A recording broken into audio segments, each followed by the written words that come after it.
Hi friends, ಎಲ್ಲರಿಗೂ ನಮಸ್ಕಾರ. Welcome to the UK home cook channel. ಇವತ್ತು ನಾವು ಕಟ್ಟಿನ ಸಾರು ಮಾಡೋದನ್ನು ನೋಡೋಣ. ಇದು ಸ್ಪೆಷಲಿ ಹೋಳಿಗೆ ಮಾಡಿದಾಗ ಮಾಡ್ತಾರೆ. ಮೊದಲಿಗೆ 1 ಕಪ್ ಆಗುವಷ್ಟು ಕಡಲೆಬೇಳೆಯನ್ನು ಹಾಕಿ ಅದನ್ನು 2 ಸಲ ವಾಶ್ ಮಾಡಿಕೊಳ್ಳಿ. ಕುಕ್ಕರ್ಗೆ ವಾಶ್ ಮಾಡಿರೋ ಕಡಲೆಬೇಳೆಯನ್ನು ಹಾಕಿ ಅದಕ್ಕೆ 3 ಕಪ್ ಆಗುವಷ್ಟು ನೀರನ್ನು ಹಾಕಿ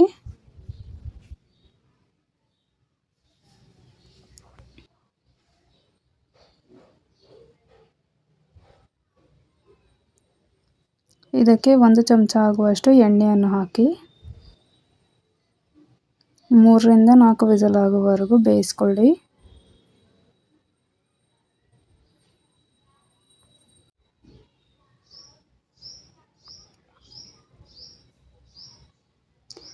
ಬೇಳೆಯಿಂದ ನೀರನ್ನು ಜಾನಿಸಿಕೊಳ್ಳಿ.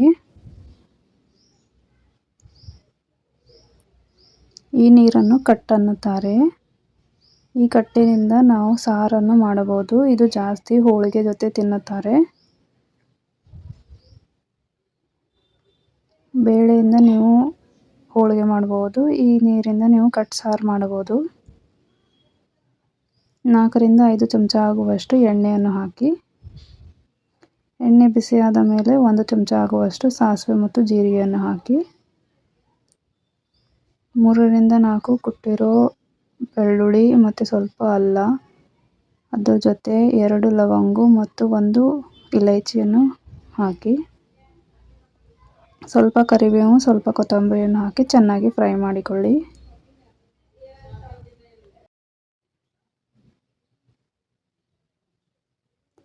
ಒಂದು ಕಪ್ ಆಗುವಷ್ಟು ಹುಣಸೆ ಹಣ್ಣಿನ ರಸವನ್ನು ಹಾಕಿ 1 ಚಮಚ ನಾವು ಮನೆಯಲ್ಲಿ ಮಾಡಿರೋ ಮಸಾಲವನ್ನು ಹಾಕ್ತಾ ಇದ್ದೀನಿ. ಇಲ್ಲಾಂದರೆ ನೀವು ಗರಂ ಮಸಾಲ ಮತ್ತು ಧನಿಯಾ ಪೌಡರ್ ಹಾಕ್ಬೋದು.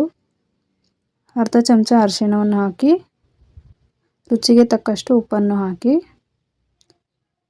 ಚೆನ್ನಾಗಿ ಮಿಕ್ಸ್ ಮಾಡಿ ಈ ಮಸಾಲವನ್ನು 2 ನಿಮಿಷವರೆಗೂ ಕುದಿಸಿಕೊಳ್ಳಿ. ಕುದ್ದಿದ ಮೇಲೆ ಕಟ್ಟನ್ನು ಹಾಕಿ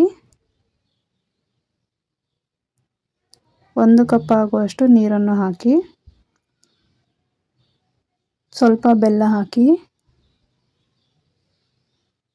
ಇದನ್ನು 2 ರಿಂದ 3 ನಿಮಿಷ ಕುದಿಸಿಕೊಳ್ಳಿ. ಈ ಥರ ಕಟ್ ಸಾರು ಉಣ್ಣಲು ತುಂಬ ಚೆನ್ನಾಗಿರುತ್ತದೆ. ರುಚಿಯಾಗಿ ಹುಳಿಯಾಗಿ ಅನ್ನದ ಜೊತೆ ತಿನ್ನಲು ತುಂಬ ಚೆನ್ನಾಗಿರುತ್ತೆ.